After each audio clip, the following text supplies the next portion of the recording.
Today we're going to look at the language of Shakespeare, where the language has come from, how he has affected our language, and what we look at in Shakespeare's language today. A little short history of English. Where did the English language actually begin? Now, the earliest origin of English is in the continent of Africa. So when we look at the stages of development of the language itself, we actually have some terms that we call them. For example, the very beginnings that we'd see in Africa, we would call Proto-English. And then when we actually start seeing the English language starting to form around the English Isles, we call that Old English. As we start getting more into the area where we start writing down and continue our conversations outside of the British Isles, we call that Middle English.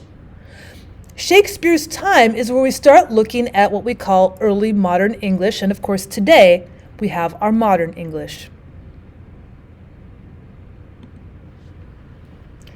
So let's look at some examples. For example, our Old English, some of the first English that you would see written down around perhaps 1000 AD.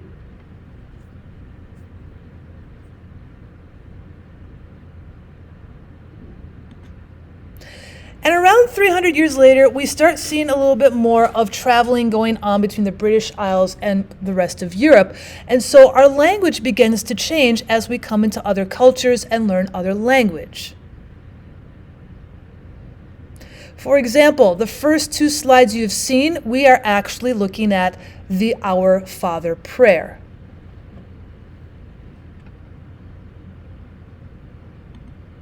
So when we start looking at the early modern English and eventually into our modern English, we start seeing more words that we understand. Our Father who art in heaven, hallowed be thy name. Give us this day our daily bread. Of course, if we take it into our 2000s now, we want to change out just those last few words that we usually associate with Shakespeare. Today we would probably write, Our Father who is in heaven, may your name be holy. Give us our daily bread today.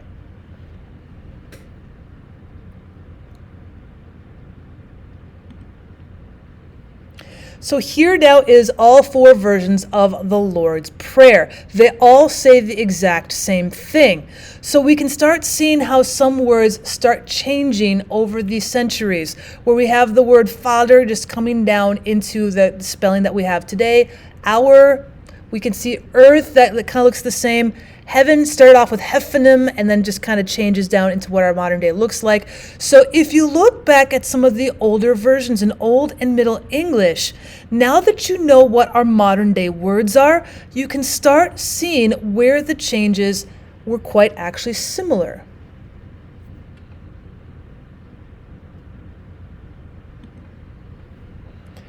So where do we get our influences on English? How did we get from old to middle to new?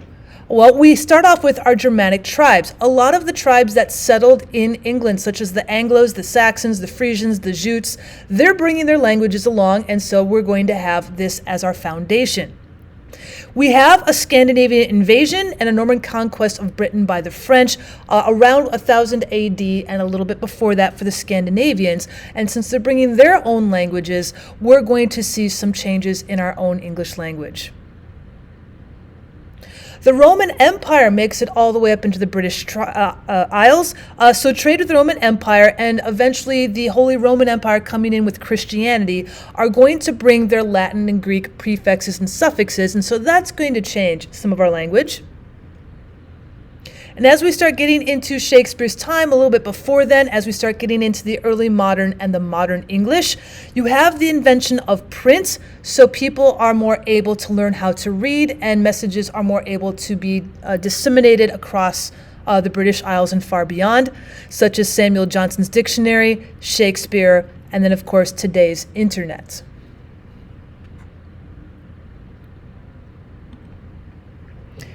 So what does change a language? Well, you start off with migration. If you're going from point A to point B, the people in point A might speak a different language from point B. So somebody who's moving back and forth between those 2 points needs to learn the language of both. And as we have more people making that migration, language is going to change. You're going to start mixing with other cultures, whether it is on their own personal ideals or if they're being conquered. bringing in people who stay for a little while, such as trade with other cultures, or bringing the religion maybe on a missionary basis, you're going to see your language once again being changed as well. And then once you start getting into more of the modern age, the early modern and the modern English ages, when you start seeing print sources and books, you start looking at the internet and the media, having a centralized government that makes sure education is possible and universal, having scholars continue on with the ideals of our language, and new ideas and technology, literally inventing new language. There's lots of places that language comes from. So now that we're looking at language, how does it affect early modern Elizabethan or Shakespearean English? Well, the Elizabethan period presents the English language in a transitional and undeveloped condition, rejecting and inventing much that the verdict of posterity has retained and discarded.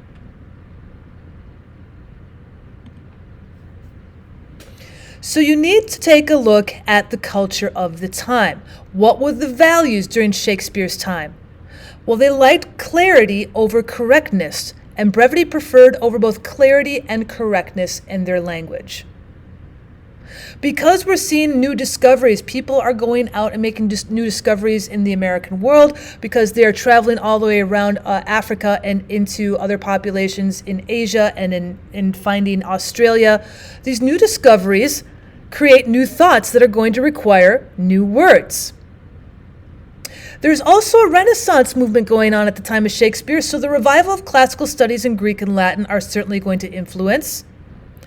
And so with all of this happening, there is this transitional period of the language with the greater influence of spoken English over written.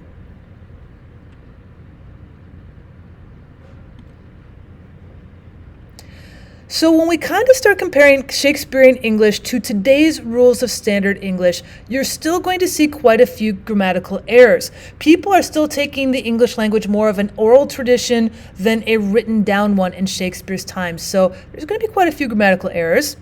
Any part of speech usually can just be used as any other. Again, with the background of having people not as educated and having it more of an oral tradition, you're going to see grammatical and speech errors happen frequently. And the versatility and the arrangement of words and sentences and how words and phrases have a greater variety of uses than they do today.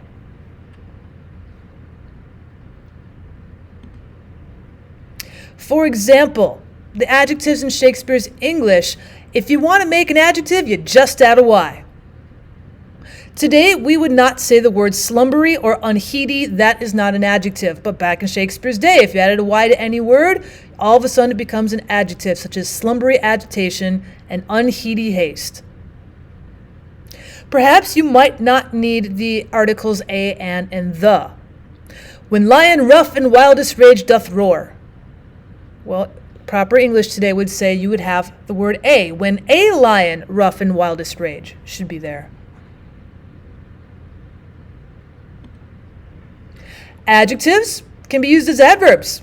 They can also be used as nouns. Which the false man does easy. Well, the adjective has now become an adverb. Perhaps it should say easily in order to create an adverb out of it. Grow not instant old.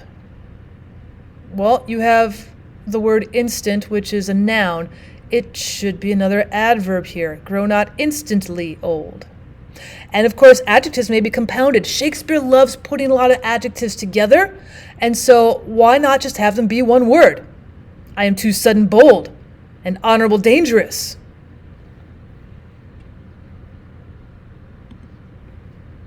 The ER and EST that's added in today's English doesn't add them back then, such as you would see horrider and certainer. We don't use the ER and EST on the adjectives horrid and certain. We leave them as they are. Back then, if you want to show more emphasis with your ER and ESTs, you just slap them on any adjective you wanted to. And of course, double comparatives and superlatives. It is incorrect grammar to say more nearer and most unkindest.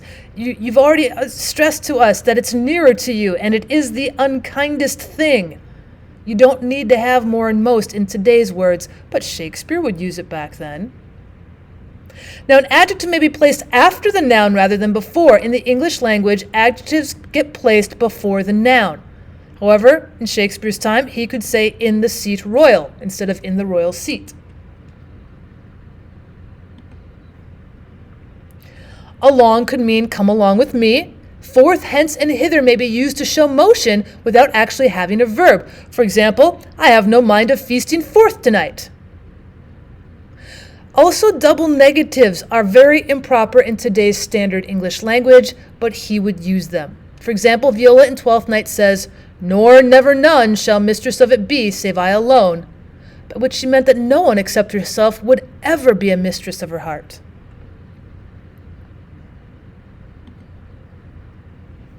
Now, prepositions in Shakespeare's English, you don't need them. They could be left out. That gallant spirit hath aspired the clouds. You might want the word to before, like the to the clouds. It may differ slightly in meaning to today's prepositions, but the meaning is usually decipherable. If you read along, it's okay. You're going to understand the prepositions.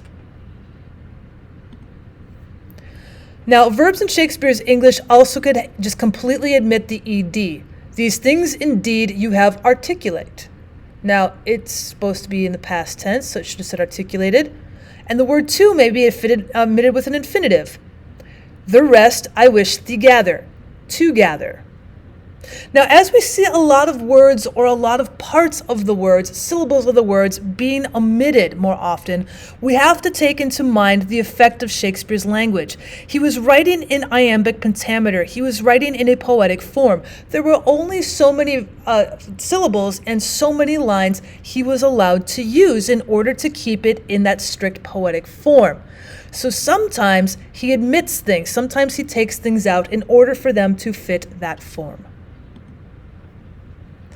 However, at times the verb tense may also be inconsistent, and any noun or adjective could instantly become a verb. So if we look at the example in The Taming of the Shrew, therefore they thought it good you hear a play. So there's past tense and present tense in the same sentence, or you might be using a noun as an adjective. That has so cowarded and chased your blood. Now, the effects of rhythm on Shakespeare's language, the shortening of words by using contractions, are going to once again be affected by how many syllables Shakespeare's allowed to use in his iambic pentameter. Again, he only has 10 syllables per line. He needs the words to fit the rhythm. And sometimes he changes the accents of words so they fit the rhythm. For example, those compounding of words he did with adjectives, sometimes he'll do that with nouns as well. The steep up heavenly hill, or till Henry's back return.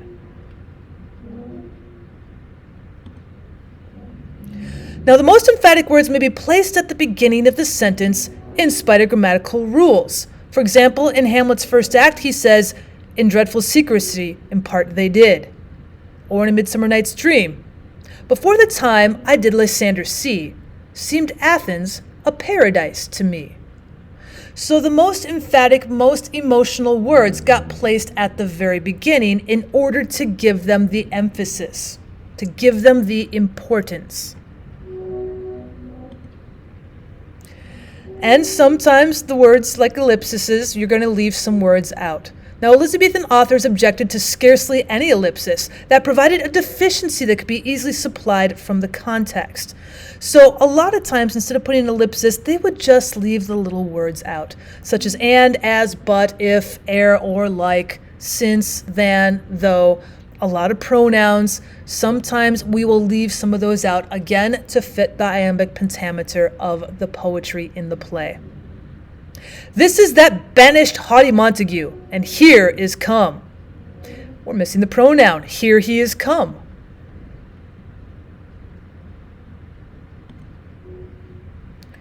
So now that we know that Shakespeare is technically our modern English, although early, what is his impact on modern English? Well, some phrases are created by Shakespeare that we use today.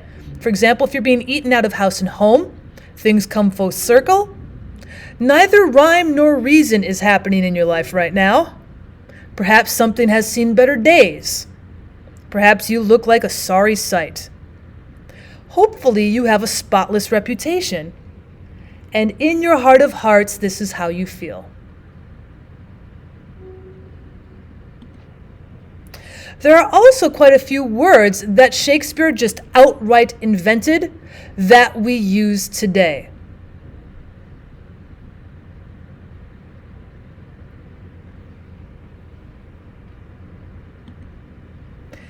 A lot of them are nouns, but we also have quite a few verbs. And if you look at the list, there might be several that you couldn't imagine living without.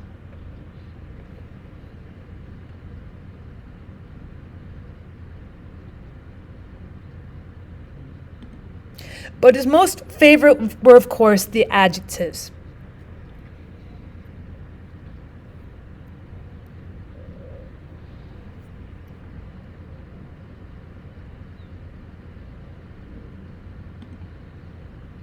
We have a few adverbs as well. Yes, a lot of times he left the ly off, so he had a tendency to cut adverbs, but he did create a few.